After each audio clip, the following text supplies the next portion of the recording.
मनसेची vote bank महायुतीकडे वळवण्यासाठी राज ठाकरेंना महायुतीमध्ये समावेश करण्याची रणनीती भाजपची आहे। पण मराठी मतं मिळवण्याच्या नादात भाजपची हक्काची परप्रांतीय वोट बँक हातातून निसटणार तर नाही ना, अशी भीती व्यक्त केली जाते।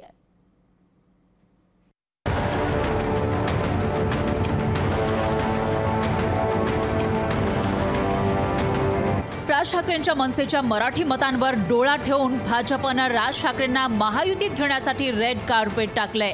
पण राज ठाकरेंच्या परप्रांतीयांच्या भूमिकेमुळे भाजपचा परप्रांतीय मतदार दुखावला जाण्याची शक्यता आहे।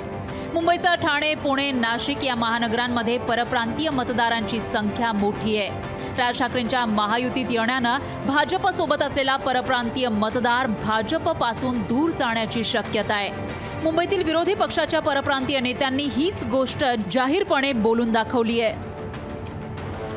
जर राज ठाकरे आणि त्यांची पार्टी महायुतीमध्ये गेली, भाजपासोबत गेली, तर हे नक्की आहे की जे मुंबईमध्ये उत्तर भारतीय ठाण्याला, नवी मुंबईला, पुण्याला, नाशिकला राहतात ते कधीही भारतीय जनता पक्षाला मतदान करणार नाही आणि महाराष्ट्र नवनिर्माण सेनेला तर बिलकुल करणार नाही। भाजपमधील परप्रांतीय नेत्यांनी आतापर्यंत राज ठाकरेंबाबत जाहीर भूमिका मांडलेली नाही किंवा राज ठाकरेंच्या समावेशाला विरोधही केला नाही।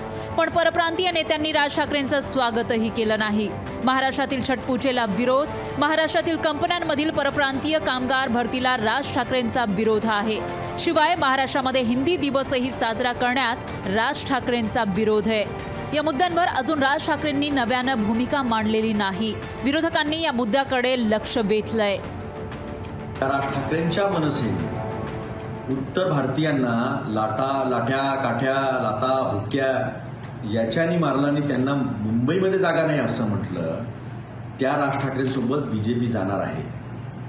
मग बीजेपी कोणत्या तोंडाने उत्तर भारतीयांचे मते मागू शकते? उत्तर भारतीयांसाठी तर काही स्थानच नाही महाराष्ट्रामध्ये। मनसेला मागील निवडणुकांमध्ये 5 लाख मतं मिळाली होती। ती 5 लाख मराठी मतं भाजपला हवी आहेत। ही मनसेची मतं मिळवण्याच्या नादात त्यांची हक्काची परप्रांतीय मतं हातातून निसटणार तर नाहीत ना, याची काळजी भाजपला घ्यावी लागणार आहे। ब्युरो रिपोर्ट, लोकशाही मराठी। लोकशाही मराठी ऐका, पहा, जागरूक रहा।